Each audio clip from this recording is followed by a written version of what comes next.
राधे राधे प्रिय दर्शकों। तो कैसे हैं आप लोग। श्री हरि की कृपा हमेशा आप पर बनी रहे, आप सदा खुश रहें। आज फिर आप सभी के सामने एक ज्ञानवर्धक और एक प्रेरणादायक कहानी लेकर हाजिर हुए हैं। दर्शकों, इन 7 लक्षणों वाली स्त्री से घर घर नहीं बल्कि स्वर्ग हो जाता है। दर्शकों, ये 7 लक्षणों वाली स्त्रियां एक स्त्री ही नहीं बल्कि एक लक्ष्मी का रूप मानी जाती है। इसी प्रकार आज की इस कहानी में हम यही बताएंगे कि आखिर वे कौन से 7 लक्षणें होती हैं जो किसी स्त्री में हो और ऐसी लक्षणों वाली स्त्रियां घर को स्वर्ग बना देती है। तो प्रिय दर्शकों, आज की इस कहानी में अंत तक बने रहिएगा। अगर हो सके तो आज की इस प्रेरणादायक और ज्ञानवर्धक कहानी को अपने मित्र बंधुओं तक, अपने सगे संबंधियों तक अवश्य ही शेयर कर दीजिएगा ताकि वे भी लाभान्वित हो सके। प्रिय दर्शकों, इससे पहले कि आप इस कहानी में खो जाएं, इस चैनल को सब्सक्राइब जरूर कर लें ताकि हमारी ज्ञानवर्धक व प्रेरणादायक कहानियाँ आप तक रोज पहुँच सकें और आप लाभान्वित हो सकें और आप हमेशा सुखी रहें। तो दर्शकों, चलिए चलते हैं इस कहानी की ओर। प्रिय दर्शकों, प्राचीन समय की बात है। एक नगर में एक बहुत ही सुंदर और बुद्धिमान राजा रहा करता था। एक दिन की बात है, वह राजा अपने एक घोड़े को लेकर शिकार के लिए एक दूसरे नगर में जाता है और वह अपने नगर को छोड़कर जैसे ही दूसरे नगर में प्रवेश करता है तो उस नगर में प्रवेश करते ही उस राजा को एक बगीचे में एक सुंदर स्त्री बैठी हुई दिखती है। और जैसे ही उस राजा की नज़र उस स्त्री पर पड़ती है तो राजा उसे देखकर मंत्रमुग्ध हो जाता है। उसके बाद वह राजा उस स्त्री के पास जाता है और स्त्री के पास जाकर उससे कहने लगता है कि हे सुंदरी, तुम कौन हो और कहाँ रहती हो। प्रिय दर्शकों, उसके बाद वह स्त्री राजा से कहती है कि पहले आप मुझे ये बताइए कि आप मुझसे ये सब क्यों पूछ रहे हैं। तो दर्शकों, उसके बाद में वह राजा उस स्त्री से कहता है कि हे सुंदरी, मैं तुम्हारे इस तेजस्वी और आकर्षक सुंदर रूप को देखकर तुम पर मोहित हो चुका हूँ, तुमसे प्रेम कर बैठा हूँ और मैं तुमसे विवाह करना चाहता हूँ। प्रिय दर्शकों, उसके बाद राजा कहता है कि क्या तुम मेरे इस प्रस्ताव को स्वीकार करोगी। दर्शकों, उसके बाद में वह सुंदर स्त्री राजा से कहती है कि हे राजन, मैं तुमसे विवाह तो करूँगी, परंतु उससे पहले तुम्हें मेरे पिताजी से आज्ञा लेनी होगी, क्योंकि मेरे पिताजी ने ही और मेरी माँ ने ही मुझे जन्म दिया है और उनकी आज्ञा के बिना मैं कोई भी ऐसा कार्य नहीं करूँगी जिससे मुझे पूरे जीवन पछताना पड़े। प्रिय दर्शकों, यहाँ सुनकर फिर वह राजा उस सुंदर स्त्री के पिताजी के पास जाता है। प्रिय दर्शकों, जो उस सुंदर स्त्री के पिताजी थे वे भी उस नगर के राजा ही थे। उसके बाद में वह राजा उस स्त्री के पिता से कहता है कि हे महाराज, मैं इस नगर के पास वाले नगर से ही आया हूँ और मैं उस नगर का राजा हूँ। और जैसे ही मैंने अपने राज्य को पार कर आपके राज्य में प्रवेश किया तो मुझे आपकी यह सुंदर और तेजस्वी पुत्री दिखाई दी और आपकी इस पुत्री को देखकर मैं इनसे प्रेम कर बैठा हूँ और इनसे विवाह करना चाहता हूँ। अगर आपकी आज्ञा हो तो मैं इन्हें अपने राज्य की रानी बनाना चाहता हूँ। प्रिय दर्शकों, फिर वह राजा बहुत सोच विचार करता है और सोच विचार करने के बाद में उस स्त्री का पिता राजा को इजाज़त दे देता है और हाँ कह देता है। उसके बाद में उस स्त्री का पिता अपने पुत्री और उस राजा का विवाह करा देता है। प्रिय दर्शकों, विवाह करके वह राजा उस सुंदर स्त्री को यानी अपनी पत्नी को लेकर वह राजा अपने नगर आता है, अपने राज्य आता है। और राज्य आते ही वह बड़ा खुश होता है, क्योंकि उसकी जैसी सुंदर और दिखने में आकर्षक स्त्री उस पूरे राज्य में कोई नहीं थी। और वह राजा अपनी उस पत्नी की सुंदरता को देखकर, उसके आकर्षक मुख को देखकर स्वाभिमान करने लगता है। प्रिय दर्शकों, उसके बाद वैसे ही कुछ दिन बीत जाते हैं और वह राजा अपनी आकर्षक और सुंदर पत्नी को देखकर मोहित हुआ रहता है, जिसके कारण उसका मन अपने राज कार्यों में नहीं लग पाता है और इधर देखते देखते ही कुछ वर्ष बीत जाते हैं। प्रिय दर्शकों, उसके बाद एक दिन की बात है, वह राजा फिर से जंगल में शिकार करने के लिए अपने एक सैनिक को साथ लेकर जाता है। और जैसे ही वह जंगल में पहुंचता है तो वह राजा एक हिरन का शिकार कर लेता है। और जैसे ही हिरन का शिकार करता है और हिरन के शरीर से लहू बहते हुए, खून बहते हुए जब राजा उस खून को देखता है तो वह अपने मन में ही विचार करने लगता है कि मैं अपनी पत्नी से बहुत प्रेम करता हूँ, परंतु आज मैं अपनी पत्नी से ही कुछ परीक्षा लूँगा और यह देखूँगा कि जितना प्रेम मैं अपनी पत्नी से करता हूँ, क्या उतना ही प्रेम मेरी पत्नी मुझसे करती है, मेरी रानी मुझसे करती होगी। तो प्रिय दर्शकों, इतना सोचकर वह राजा अपने साथ गए उस सैनिक से कहता है कि हे सैनिक, मैं तुम्हें अपने कपड़े उतार कर और इस हिरन के खून में सान कर देता हूँ, और इन कपड़ों को लेकर तुम जाओ और जाकर रानी से कहो कि रानी साहिबा, महाराज जी को एक शेर ने मार दिया है, उनका वध कर दिया है। अगर उसके बाद भी रानी साहिबा इस बात को अस्वीकार कर दे तो तुम मेरे इन खून से सने कपड़ों को दिखा देना। आज मैं अपनी रानी की परीक्षा लेना चाहता हूँ कि आखिर रानी मुझसे कितना प्रेम करती है। प्रिय दर्शकों, उसके बाद में वह सैनिक कहता है कि नहीं महाराज, आखिर मेरा इतना दुस्साहस नहीं है कि मैं रानी साहिबा से जाकर इतना बड़ा झूठ बोल सकूं। प्रिय दर्शकों, उसके बाद में वह राजा सैनिक से कहता है कि पहले तुम मुझे ये बताओ कि तुम राजा की मानोगे या फिर रानी की मानोगे। तो दर्शकों, उसके बाद में वह सैनिक बड़ा ही विचार में पड़ जाता है और राजा की बात को मानकर उन कपड़ों को अपने पीछे छुपाकर और रोता रोता महल की ओर चला जाता है। और महल में जाकर रानी से कहता है, रोते हुए कहता है कि हे रानी साहिबा, अभी अभी कुछ ही क्षण पहले जब मैं और महाराज यहाँ से शिकार करने के लिए गए थे और जैसे ही जंगल में पहुँचे तो जंगल में एक शेर ने महाराज जी पर झपट्टा मार दिया, उन पर आक्रमण कर दिया और उस बीच महाराज जी की मृत्यु हो गई और वह शेर महाराज जी को खा गया। प्रिय दर्शकों, महारानी को इस बात को सुनकर बिल्कुल भी हार्स नहीं होता है और रानी की आंखें लाल पड़ने लगती है और रानी क्रोधित होकर उस सिपाही से कहती है, उस सैनिक से कहती है कि मूर्ख सैनिक, तुम्हें शर्म नहीं आती?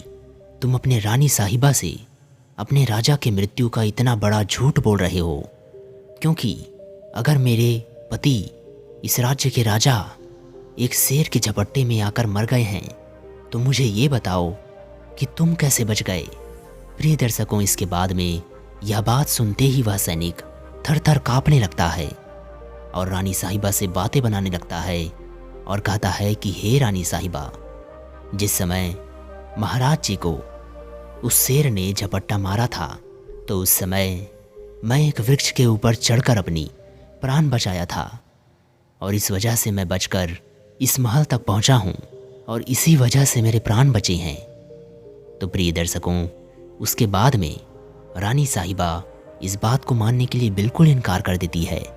फिर जो सिपाही था वह सिपाही रानी साहिबा को राजा के उन खून में सने कपड़ों को रानी साहिबा को दिखा देता है और रानी साहिबा से कहता है कि हे रानी साहिबा, अगर आप मेरी बात पर विश्वास नहीं करती हो तो आप स्वयं ही महाराज जी के खून में सने इन कपड़ों को देखिए, आपको स्वयं ही विश्वास हो जाएगा। दर्शकों, जैसे ही रानी ने महाराज के सने उन कपड़ों को देखा तो रानी एकदम से झटका खाके और अपने पति के मौत के सदमे में वहीं पे मर गई। जैसे ही रानी ने राजा के खून से सने उन कपड़ों को देखा तो रानी सदमे में चली गई और वहीं पर उन्होंने प्राण त्याग दिए। उसी ही क्षण उनकी भी मृत्यु हो गई। प्रिय दर्शकों, उसके बाद में जैसे ही दूसरे दिन राजा अपनी महल में आता है, अपने राज्य में आता है, आते ही देखता है तो उसे उसकी रानी मरी हुई मिलती है।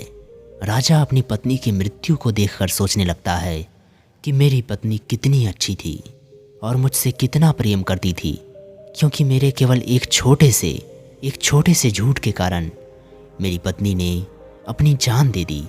मेरे इस छोटे से झूठ के लिए मेरी पत्नी ने अपने प्राण त्याग दिए। धन्य हो ऐसी पतिव्रता स्त्री।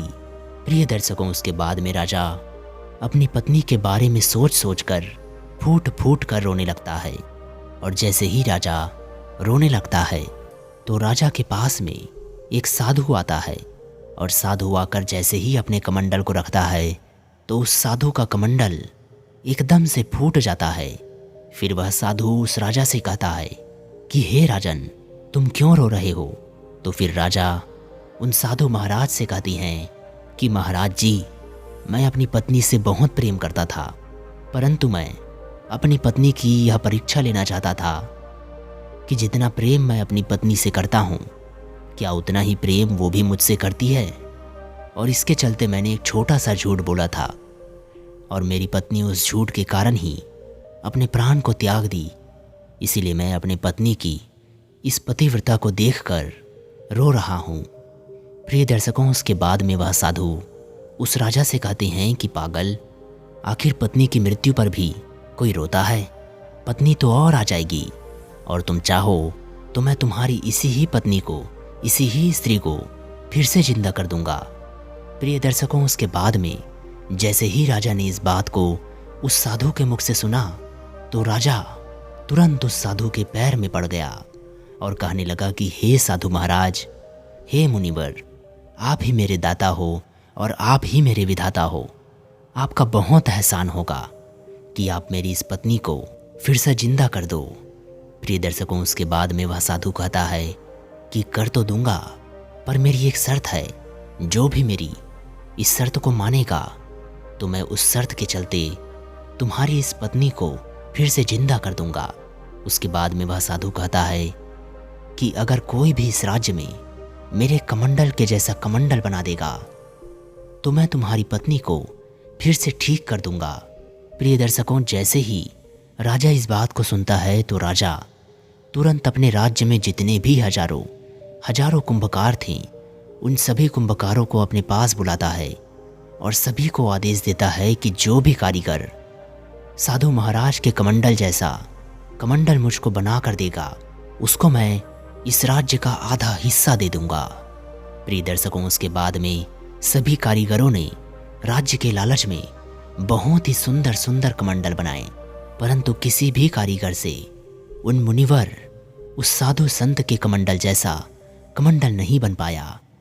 उसके बाद में यह देखकर साधु मना कर देता है और वह राजा उस साधु के पैरों में गिर जाता है और साधु से कहता है कि हे मुनिवर, कि आपकी यह शर्त हम पूरी ना कर पाएं, हम विफल रहें, परंतु आप मेरी पत्नी को फिर से जिंदा कर दीजिए। मैं आपका यह एहसान जिंदगी भर नहीं भूलूंगा। प्रिय दर्शकों, उसके बाद में जो साधु था वह साधु उसकी पत्नी को फिर से जिंदा कर देता है और राजा अपनी पत्नी को फिर से जिंदा देखकर बड़ा ही प्रसन्न होता है, बड़ा ही खुश होता है। और उस साधु महाराज जी से आशीर्वाद लेकर जैसे ही जाने लगते हैं तो वे साधु महाराज एकदम से मंत्रभूत हो जाते हैं, एकदम से गायब हो जाते हैं। तो वह राजा इसे एक चमत्कार मानने लगा और उसके बाद में राजा अपनी पत्नी को जैसे ही महल में लेकर जाता है तो उस दिन के बाद राजा अपनी पत्नी पर कई हजारों गुना ज़्यादा भरोसा करने लगा और अपनी पत्नी से और भी पहले से भी ज़्यादा विश्वास करने लगा, उनसे प्रेम करने लगा। प्रिय दर्शकों, उसके बाद राजा अपनी पत्नी के इस प्रेम में इतना खो गया था कि वह अपने राजकाज का सारा काम छोड़ बैठा था और सारे दिन अपने पत्नी के पास ही अपने समय को गुजारने लगा। उसके बाद में देखते ही देखते दिन बीतते रहे।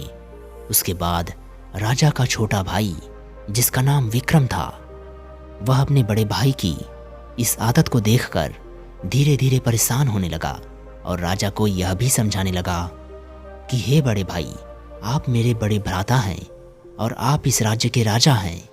आपका कर्तव्य इस राज्य की रक्षा करना है, परंतु आप एक स्त्री के मोह में पड़ चुके हैं और आपको उस स्त्री के अलावा और कुछ दिख ही नहीं रहा है।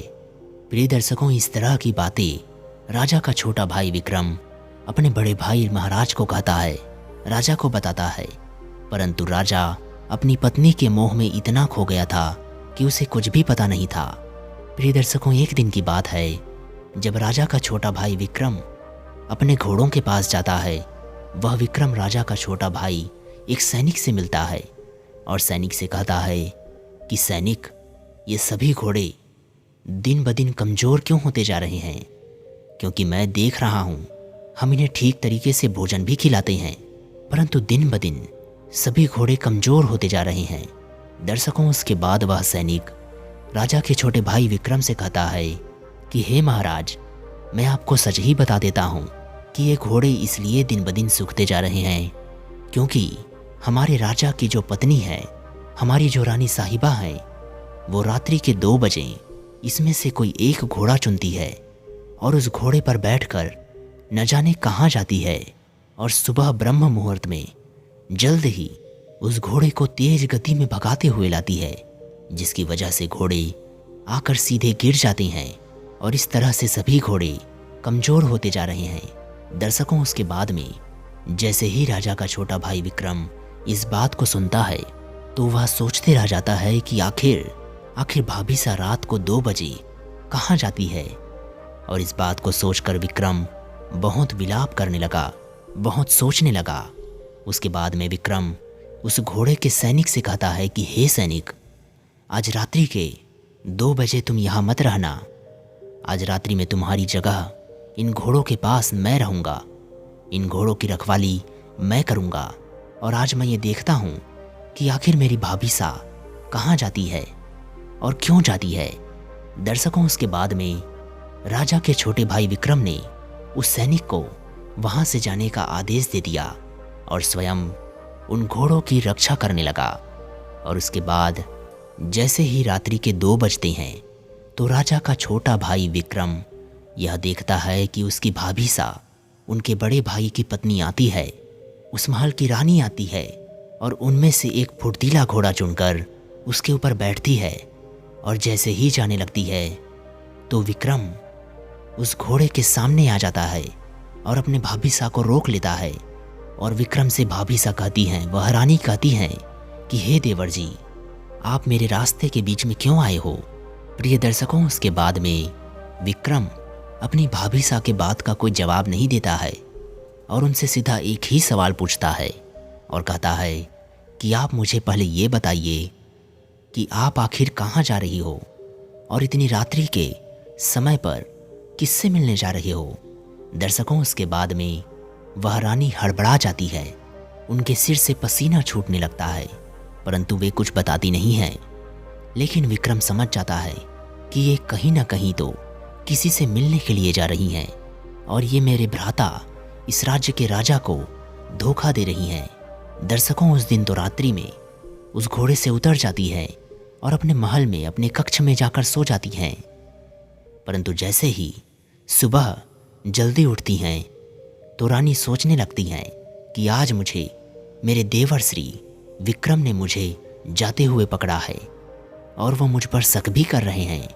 परंतु जैसे ही सुबह होगी तो मेरे देवर विक्रम अपने बड़े भ्राता यानी कि मेरे पति महाराज को सारी बातें बता देगा और वह जैसे ही सारी बातें बताए उससे पहले मुझे कुछ ऐसा करना होगा जिससे उसकी किसी भी बात का इन पर कोई असर न पड़े।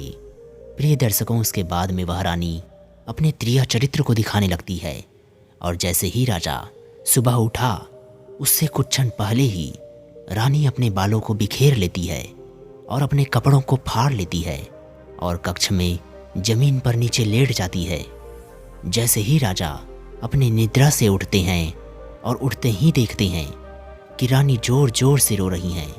फिर राजा रानी से कहता है कि हे प्रिय, आखिर तुम नीचे क्यों पड़ी हो और तुम रो क्यों रही हो और तुम्हारे इन कपड़ों को क्या हुआ? प्रिय दर्शकों, जो रानी है वो अपनी चालाकी से राजा को फंसा लेती है और राजा को यह विश्वास भी हो जाता है क्योंकि रानी ने राजा के एक छोटे से बात पर अपनी जान भी दे दी थी। इसलिए राजा अपने रानी पर पूर्ण विश्वास करता था और रानी कहती है कि मैं तुम्हें क्या बताऊं, परंतु तुम्हारे भ्राता, तुम्हारे छोटे भाई विक्रम ने आज मेरी इज्जत पर हाथ डाला है, मेरे पवित्र और मुझ जैसे पतिव्रता स्त्री पर गंदी नजरों का जाल डाला है। प्रिय दर्शकों, जैसे ही राजा इस बात को सुनता है तो राजा अपने छोटे भाई को बुलाता है और उसे जोर जोर से डांटने लगता है, कुछ अपशब्दों का भी प्रयोग करता है। और फिर राजा सोचने लगता है कि अब ये मेरा छोटा भाई, इसे मौत का दंड देना तो अच्छा नहीं होगा। परंतु राजा अपने छोटे भाई विक्रम को कहता है कि हे विक्रम, तुमने आज अपनी भाभी, अपनी माँ समान भाभी सा के साथ बहुत गलत किया है। मैं तुम्हें ये सजा देता हूँ कि आज से तुम इस राज्य से इतना दूर चले जाओ कि जब तक तुम्हारी मृत्यु ना हो तब तक तुम इस राज्य में फिर से लौट कर ना आ पाओ। प्रिय दर्शकों, उसके बाद वह विक्रम, राज्य के राजा, अपने बड़े भ्राता से इस आदेश को सुनता है तो उनके आदेश को वह पालन करता है और उस नगर से दूर जाने लगता है। परंतु उस नगर से दूर जाते जाते विक्रम अपने बड़े भ्राता से कहता है कि मैं यहाँ से जा तो रहा हूँ, परंतु तुम अपनी इस स्त्री, अपनी इस पतिव्रता स्त्री पर, अपनी इस पत्नी पर इतना मोह दिखा रहे हो, परंतु तुम इससे बचकर रहना। यह कहकर विक्रम उस नगर को, उस राज्य को छोड़कर चला जाता है। और जाने के बाद में रानी बहुत ज़्यादा खुश हो जाती है। और फिर रानी जिस व्यक्ति से, जिस पुरुष से मिलने के लिए जाया करती थी, उस पुरुष से मिलने के लिए उसी ही रात जाती है फिर से, और जाकर उस पुरुष से कहती है कि तुम अब रोज़ाना इस जंगल में मत आया करो और मैं भी तुम्हारे पास आज से रोज़ाना इस जंगल में मिलने के लिए नहीं आऊँगी, परंतु हम एक काम कर सकते हैं। तुम ऐसा करो कि कल सुबह जैसे ही तुम राज्य में आओ तो तुम महल के अंदर आकर और मेरे पति यानी कि राजा के पास आकर राजा से महल में नौकरी के लिए आवेदन करना, और आज के बाद तुम महल में ही रहना। और जब तुम महल में रहोगे तो हमारी रोज़ाना ही मुलाकात होगी। प्रिय दर्शकों, यह कहकर वह रानी फिर से अपने महल में आ जाती है। और अगले दिन जैसे ही सुबह होती है तो रानी का वह प्रेमी उस महल में आ जाता है और महल में आकर राजा से नौकरी के लिए आवेदन करने लगता है कि हे राजन, मैं इस राज्य के पास के ही नगर से आया हूँ और मेरे घर में मेरी एक बूढ़ी माँ है, वो बहुत बीमार है और मुझे कहीं कुछ काम नहीं मिल रहा है। अगर आप मेरी मदद कर देते तो मेरे घर का गुजारा भी चल जाता और मैं अपनी बूढ़ी माँ का ठीक से ख्याल भी रख पाता। दर्शकों, उसके बाद में वह रानी वहीं पर बैठी बैठी अपने प्रेमी के मुख से इन बातों को सुन रही होती है और मन ही मन बड़ी ही प्रसन्न होने लगती है। उसके बाद में राजा उसकी इस हालत को, इस स्थिति को देखकर उस व्यक्ति को उस महल में नौकरी करने का आदेश दे देता है। और उसके बाद में जो उस रानी का प्रेमी था, उस प्रेमी का नाम अश्वसेन था। उस दिन के बाद अश्वसेन राजा की इजाज़त से उसी ही राजमहल में नौकरी करने लगता है। और जैसे ही रानी राजा से नज़र छुपाकर कुछ पल के लिए दूर होती तो रानी अपने उस प्रेमी अश्वसेन से मिल लेती और इस तरह कुछ दिनों तक ऐसा ही चलता रहा। प्रिय दर्शकों, उसके बाद में रानी अपने पति, उस राज्य के राजा के आंखों में इसी तरह से धूल झोंक रही थी और राजा को इस बात का बिल्कुल भी भनक नहीं था, क्योंकि राजा अपनी उस पतिव्रता स्त्री से बहुत ही प्रेम करता था। राजा अपनी पत्नी को बहुत ही पवित्र माना करता था, उसे बहुत ही पतिव्रता माना करता था। परंतु राजा को यह पता नहीं था कि जिस पत्नी को मैं पतिव्रता मानता हूँ, मैं पवित्र मानता हूँ, वह पवित्र नहीं है, बल्कि वह एक अपवित्र स्त्री है। वह एक प्रिय चरित्र का जाल बिछा रही है। प्रिय दर्शकों, उसके बाद एक दिन की बात है, राजा फिर से उस नगर से बाहर शिकार करने के लिए एक जंगल की ओर जाता है। जैसे ही राजा जंगल में प्रवेश करता है तो राजा को जंगल में एक संत दिखता है। जैसे ही संत दिखता है तो राजा उस संत के नज़दीक जाकर संत के पैरों में गिरकर आशीर्वाद लेने लगते हैं। और जैसे ही आशीर्वाद लेते हैं तो संत राजा की मुख की ओर देखता है और संत राजा से कहता है कि हे राजन, मैं तुम्हारे इस तेजस्वी चेहरे को देखकर, इस आकर्षक मुख को देखकर बड़ा ही प्रसन्न हूँ, लेकिन तुम बड़े ही भोले स्वभाव के हो, इसलिए लोग तुम्हें बेवकूफ़ बना देते हैं। परंतु मैं तुम्हें आज एक ऐसा फल दूंगा, एक ऐसा वर दूंगा, जिस फल को खाकर तुम बिल्कुल अमर हो जाओगे, कभी तुम्हारी मृत्यु नहीं होगी। प्रिय दर्शकों, उसके बाद में वह संत राजा को एक फल देता है और कहता है कि इस फल को तुम ग्रहण करो तो तुम अमर हो जाओगे। राजा उस फल को संत के हाथों से ले तो लेता है, परंतु राजा सोचने लगता है कि आखिर मैं अमर होकर करूँगा क्या। अमर तो मेरी पत्नी को होना चाहिए और इस फल को मुझे अपनी ही पत्नी को खिलाना चाहिए, क्योंकि मेरी पत्नी मुझसे बहुत प्रेम करती है। मेरी पत्नी मेरे लिए और मेरे एक छोटे से झूठ के लिए अपनी जान दे दी थी, इसलिए मेरी पत्नी को ही अमर होना चाहिए। प्रिय दर्शकों, उसके बाद में वह राजा उस संत के द्वारा दिए गए फल को अपनी रानी को लाकर देता है और रानी से कहता है कि हे रानी, तुम इस फल को खाओ। ये फल अगर तुम खा लोगी तो तुम हमेशा के लिए अमर हो जाओगी, कभी तुम्हारी मृत्यु नहीं होगी। दर्शकों, उसके बाद में वह राजा उस फल को अपनी रानी को दे देता है और रानी को देकर चला जाता है। उसके बाद में रानी उस फल को लेने के बाद में सोचती है कि आखिर इस फल को मैं खाकर क्या करूँगी, मैं अमर होकर क्या करूँगी, क्योंकि मैं तो अपनी जान से ज़्यादा प्रेम मेरे प्रेमी अश्वसेन से करती हूँ। इसलिए इस फल को तो मेरे प्रेमी अश्वसेन को ही खाना चाहिए और उसे ही अमर होना चाहिए।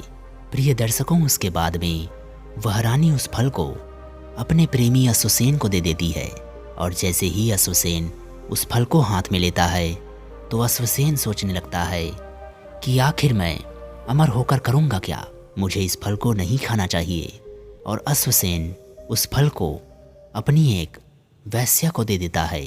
प्रिय दर्शकों, जो रानी का प्रेमी अश्वसेन था, वो अश्वसेन एक स्त्री के वासना में इतना भोगभूत हो गया था कि उसे उसके अलावा और कुछ नहीं सोचता था। वह अश्वसेन उस रानी के अलावा भी एक वैश्या से प्रेम करता था। तो वह अश्वसेन सोचता है कि मुझे इस फल को मेरी प्रेमी वैश्या को देना चाहिए। प्रिय दर्शकों, उसके बाद में वह फल वह अश्वसेन अपनी प्रेमी वैश्या को दे देता है और जैसे ही उससे कहता है कि तुम इस फल को खा लेना और ये फल बहुत करामती और चमत्कारी फल है, इस फल को खाते ही तुम हमेशा के लिए अमर हो जाओगी। दर्शकों, उसके बाद यह कहकर अश्वसेन अपनी वेश्या प्रेमी को उस फल को दे देता है और चले जाता है। जैसे ही उस फल को अपने हाथों में वह वेश्या लेती है तो वह सोचने लगती है कि आखिर मैं इस फल को खाकर करूँगी क्या, क्योंकि मैं अमर होकर कौन सी सिद्धियाँ प्राप्त कर लूँगी। तो मुझे इस फल को मेरे राज्य के राजा को देना चाहिए। प्रिय दर्शकों, उस वेश्या को यह पता नहीं था कि यह फल एक संत ने ही राजा को दिया था और राजा ने अपनी पत्नी रानी को दिया था और रानी ने अपने प्रेमी अश्वसेन को दिया था और अश्वसेन ने अपनी प्रेमी वेश्या को दिया था। उसके बाद में वह वेश्या यह सोचने लगती है कि मैं इस फल को इस नगर के राजा को, यानी कि जिस राजा ने अपनी पत्नी को, अपनी रानी को उस फल को दिया था, फिर से वह फल उसी ही राजा के पास जाने वाला है। तो दर्शकों, वह वेश्या उस फल को लेकर उसी ही राजा के पास चली जाती है और राजा से जाकर कहती है कि हे राजन, मैं आज इस दरबार में एक बहुत ही चमत्कारी और एक तिलस्मी चीज लेकर आई हूँ। राजा कहने लगा कि क्या? तो वह वेश्या कहती है कि महाराज, मैं आज ऐसा फल लेकर आई हूँ जो फल बड़ा ही चमत्कारी है और इस फल को खाने के बाद हर मनुष्य अमर हो जाता है, वह कभी नहीं मरता है। तो राजा सोच में पड़ जाता है। राजा सोचने लगता है कि ऐसा फल तो मुझे एक संत ने दिया था।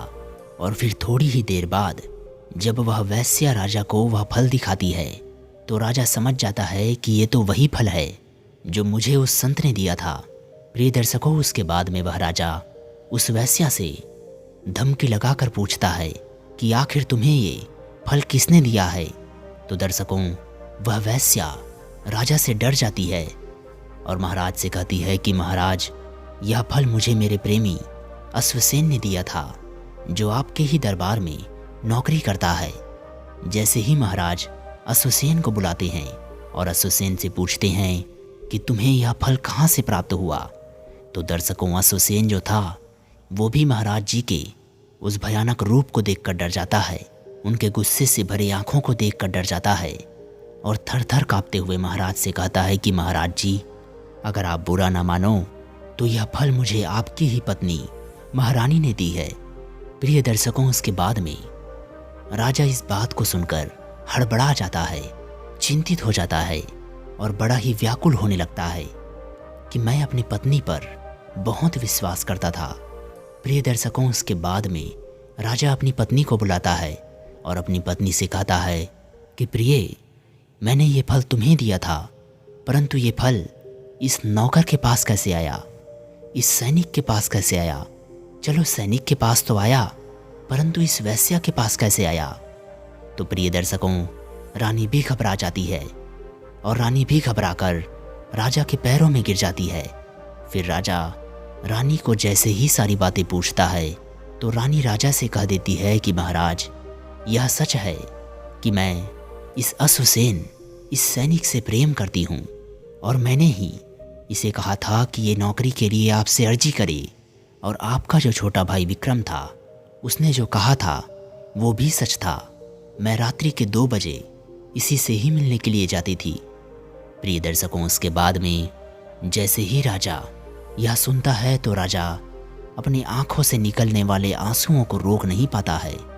वह फूट फूट कर रोने लगता है और सैनिकों को भेजकर अपने छोटे भाई विक्रम को बुला लेता है और विक्रम को बुलाकर अपने गले लगा लेता है और गले लगाकर कहता है कि मेरे भाई, मुझसे बहुत बड़ी भूल हुई है और इस भूल का मैं किस तरह से पश्चाताप करूँगा, तुम मुझे माफ़ कर देना। तो प्रिय दर्शकों, उसके बाद में वो दोनों भाई एक जगह मिल जाते हैं और फिर वह राजा अपनी पत्नी के उस प्रेम मंत्र से मुक्त हो जाता है और अपनी पत्नी को, उस अश्वसेन को और उस वेश्या को, तीनों को एक कारागार में डाल देता है। प्रिय दर्शकों, इसीलिए कहा जाता है कि कभी भी अपने आप से ज़्यादा मोह किसी से भी नहीं दिखाना चाहिए, क्योंकि अगर सबसे ज़्यादा प्रेम करना ही है तो अपने भाई से करना चाहिए, क्योंकि जो भ्राता होता है, जो एक माँ के कोख से जने 2 भाई होते हैं, वही सच्चे मित्र होते हैं और वही सबसे सच्चे भाई होते हैं।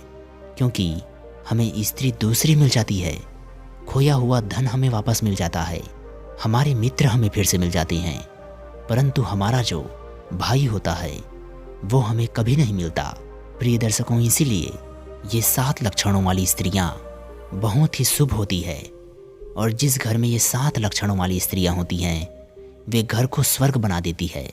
दर्शकों, पहली गुण जो अपने पति का और अपने सास ससुर का सम्मान करती है। कहा जाता है कि जो स्त्री जो अपने पति को नाम लेकर नहीं पुकारती है, अपने सास ससुर का सम्मान करती है, अपने पति की हर कही बात को मानती है, वो पत्नी घर को स्वर्ग बना देती है। प्रिय दर्शकों, दूसरा गुण जो स्त्री सुबह ब्रह्म मुहूर्त में उठते ही अपने पति के पैरों को छूती है, वह स्त्री अपने घर को स्वर्ग बना देती है। क्योंकि कहा जाता है कि जो पतिव्रता स्त्री होती है अर्धांगिनी होती है। इसलिए प्रिय दर्शकों, जो स्त्री सुबह उठकर अपने पति के पैरों को छूती है वह लक्ष्मी होती है। तीसरा लक्षण, जो स्त्री अपने पति से झूठ नहीं बोलती है वो स्त्री घर को स्वर्ग बना देती है। प्रिय दर्शकों, चौथा लक्षण, जो स्त्री अपने घर की बात दूसरों को नहीं बताती है वो स्त्री घर को स्वर्ग बना देती है और घर को आगे बढ़ाती है, घर की प्रगति करती है। दर्शकों, 5वां गुण, जो स्त्री अपने घर में जूठे बर्तन नहीं छोड़ती हो वह अपने घर को स्वर्ग बना देती है। प्रिय दर्शकों, 6वां गुण, जो स्त्री अपने सास ससुर से और अपने पति से घर के भीतर, एक छत के भीतर लाज पल्लू और शर्म से बात करती हो वह स्त्री घर को स्वर्ग बना देती है। और 7वां गुण, जो स्त्री अपने घर में एकता बनाकर रहती हो वह स्त्री घर को स्वर्ग बना देती है।